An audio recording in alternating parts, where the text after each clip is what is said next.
Today, we're diving into the global tech war. But forget software or AI for a second. We're talking about a single metal, one that could literally bring the world's most advanced economies to a grinding halt.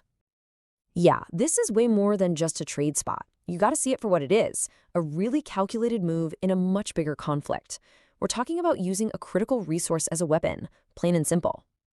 So it really makes you wonder, right? What happens when one single country has the power to just flip a switch on the very technologies that run our entire modern world? The stakes here are, well, they're absolutely massive. All right, let's get into it. So, at the very heart of this whole geopolitical chess match is this rare metal called gallium. You probably never held it, you might not have even heard of it, but it's this invisible yet totally essential ingredient powering so much of our world. So, what is gallium? Well, it's this soft, silvery metal, and it's absolutely crucial for making high performance semiconductors. Now, there are two key versions you're going to hear about: gallium arsenide, or GaS, and the real powerhouse, gallium nitride, or GaN. That's the one that can handle some serious power and heat. And look, don't think of this as some far off industrial material. It's literally in your pocket right now. That amazing performance of gallium nitride, that's what's giving you your super fast 5G speeds. It's what makes those rapid chargers for EVs work so well. It's even behind the scenes in the massive data centers that power AI, not to mention bright LEDs and solar panels. But here's where it gets really interesting. That same exact material that's powering your phone, it's also a cornerstone of modern defense. We're talking the Navy's most advanced radar systems, the Patriot Missile Defense Network, even night vision goggles. This dual-use thing, consumer tech and military hardware, that's precisely what makes it such a huge strategic deal. Okay, so that brings us to the big question, right? Why would China suddenly decide to turn off the tap for this stuff? Well, as you're about to see, this was no accident. It was a very, very calculated power play. And this right here, this shows you the kind of leverage they have. Just look at these numbers. China pumps out about 750,000 kilograms of this stuff every year. The rest of the world, combined, a measly 10,000 kilograms. Folks, that's not just market dominance. That's a chokehold, a near total monopoly.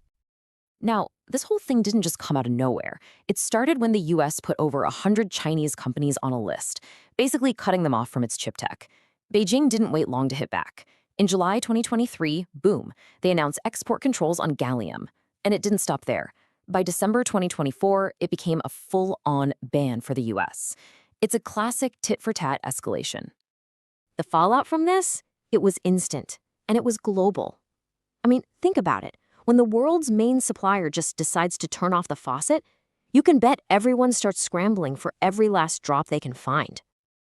And you can see the impact right away. In the first half of 2023, China sent out 28,000 kilograms of gallium.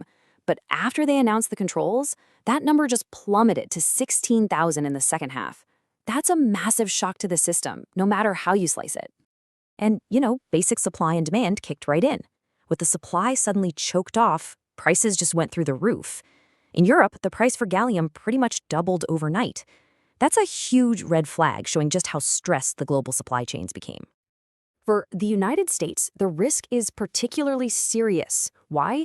Because they produce none of their own gallium. They are 100% reliant on imports. So a long-term ban like this could punch a $3 billion hole in the economy.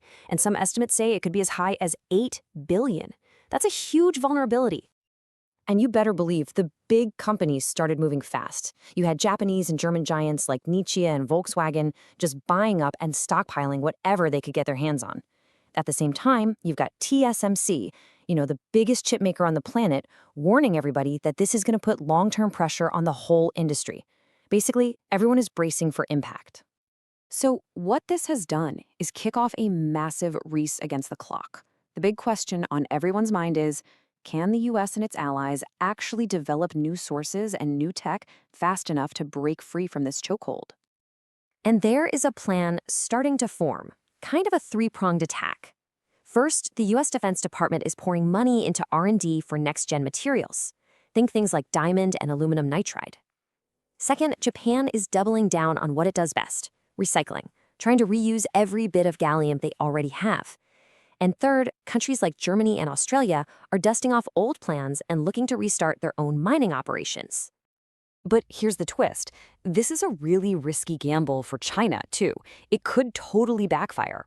I mean, we've seen this play out before, right? Back in 2010, China did something similar with rare earth metals.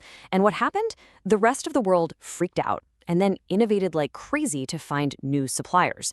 So by trying to create this chokehold, China might actually be speeding up the exact thing they're trying to prevent, a West that doesn't need them anymore. And you have to wonder if this is just the beginning. Beijing has already dropped hints that other critical materials, are talking tungsten, other rare earths, could be next on the chopping block if this tech war keeps heating up. So all of this leaves us with one final, pretty heavy question. In a world where essential materials like gallium are being used as weapons, every country now has to figure out what's the real price of being in control of your own technological destiny? What's the price of independence?